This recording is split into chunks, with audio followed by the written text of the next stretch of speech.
This is the Joker. This is the Joker. It is the Joker out wits Batman and steals the fabulous jewel collection right out from under his nose. This is the Joker. Wait till they get a load of me. This is also the Joker. There's a teeny little bit of me in you too, Bats. And so is this. I have an idea. And so is this. All have a common strand linking them together. They are the perfect foil for this guy. And this guy. We hate to sound a sour note, Joker. And this guy. Hold on. And this guy. And also this guy. But only one Joker has managed to grab an audience further than the immediate comic book fanbase and avid fangos. It's gone. What truly scares people is when they see a reflection of themselves in character. The Joker represents all sides of us that delves into zero morality, nihilism, and apathy. Good evening, ladies and gentlemen. The part of us that we fight on a daily basis. You see, all of us have the dark I only have one question. and the light Where is Harvey Dent? in ourselves.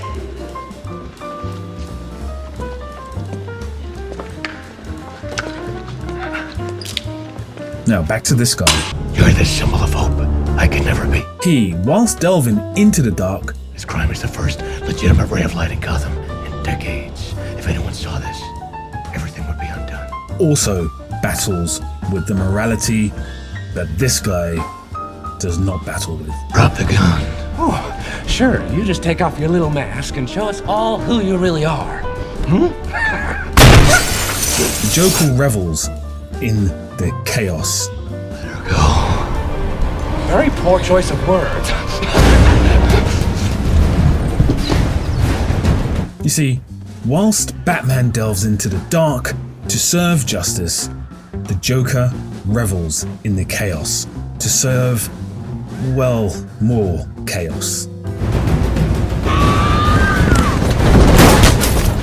Some men aren't looking for anything logical, like money. They can't be bought, bullied, reasoned, or negotiated with.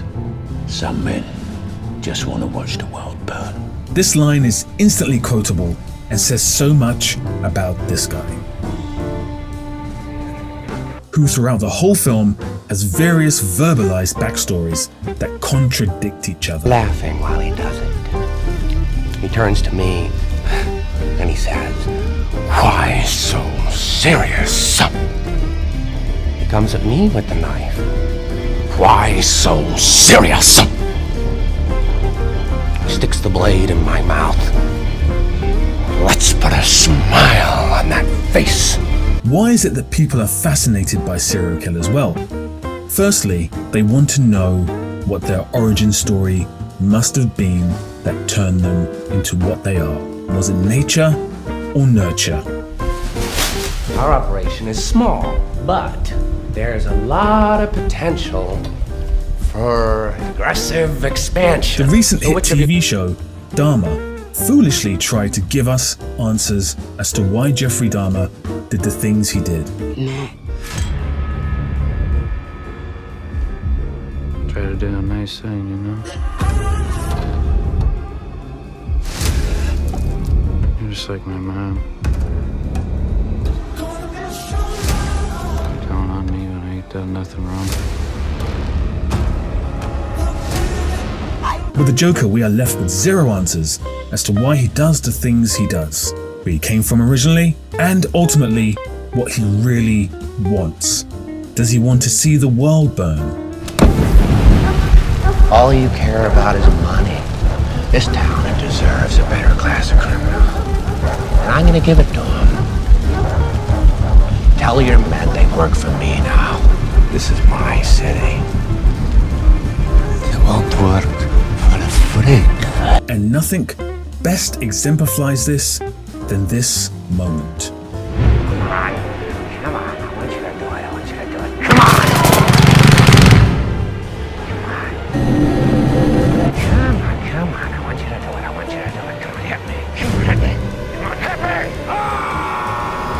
Upon first seeing the scene, it terrified me. I was immediately left with the question, how will Batman win a battle against a person who actually wants to die? Never before had I seen a villain so intent on destroying the values of his nemesis that he was willing to die to make that happen.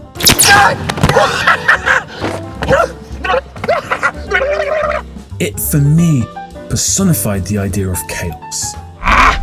Could you please just give me a minute? We got you, you son of a bitch. Christopher Nolan, as a human being, appears to be the very opposite scale of chaos. This man, he just stands there. I don't know how he does it. He's right there. His involvement is more than 100%. He really loves it. He can just keep shooting. The rain's coming down. He's like loving it. You lose the right to complain about anything. I mean, it's a good move on his part. It's infectious. You can't help but to want to keep going and give it your all. It's a classic spy story. I grew up loving spy movies. He seems to dwell in the very nature of order. Doesn't allow chairs, and his reasoning is if you have chairs, people will sit, and if they're sitting, they're not working. But when you dig deeper, you noticed through his works that he's a man very much enthralled by chaos. All his films have characters that are juggling to restore order to the chaos that a protagonist wants so badly. Freak. I can say whatever the fuck I want, and you won't remember. We'll still be best friends. Or maybe even lovers. The best example of this is in the film Memento. Leonard, our memory-impaired narrator, is unable to store short-term memories, and our femme fatale, Natalie, knows this. So much so that she does this. Stay focused. Find a pen. Gotta write this down. Gotta write it down. Concentrate, concentrate, concentrate. Keep it in mind, keep it in mind, keep it in mind. Come on, I gotta find a pen, I gotta find a pen. I gotta write this down, write it down. Exactly what happened, I gotta write down exactly what happened. Come on, come on, come on, I gotta find a pen, jeez, come on. Come on, keep focused, keep focused. Keep it in mind, come on, find a pen. Write this down, I gotta write down what happened. Write it down, come on, concentrate, keep it in mind. Find a pen.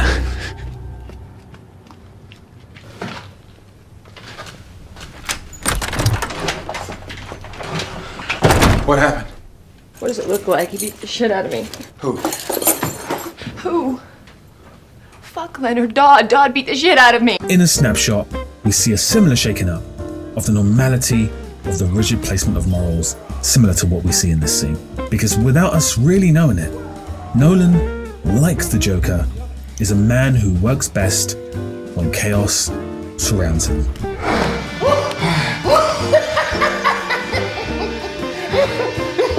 You have nothing to threaten me with. Nothing to do with all your strength. Don't worry, I'm gonna tell you where they are. Both of them. And that's the point. You'll have to choose.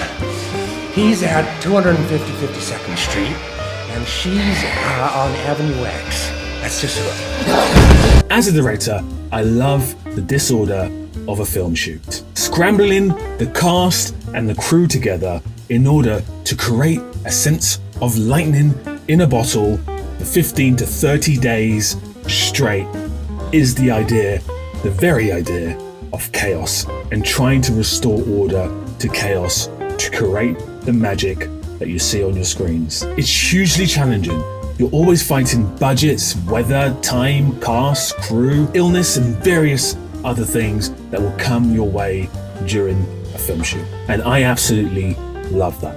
On Nolan's sets, just like Anne Hathaway said, he prefers complete order. In his narratives, however, he loves the idea of chaos and a protagonist who can bring order to that very chaos. I find the dichotomy of that so fascinating. Kubrick was exactly the same, bringing order amongst the chaos. Clockwork Orange is a perfect example.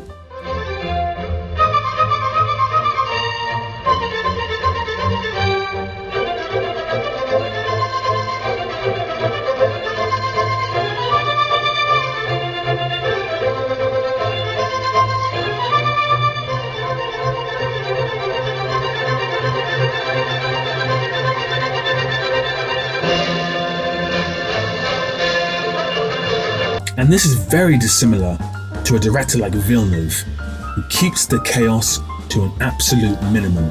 And I would call his style of narrative very crisp. The closest he's ever got to going beyond this would be the character played by Benicio del Toro in Sicario, who, although is rather chaotic, is ice cold in his approach.